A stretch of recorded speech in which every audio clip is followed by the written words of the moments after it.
sina ila damu yake Yesu, sina wema wa kutosha.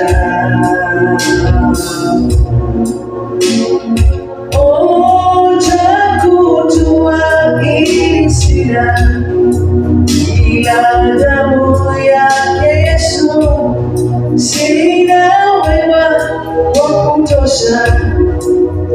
Bila kukudio kwake Yesu nasimama, kwamba ni salama, ndiye Mungu salama.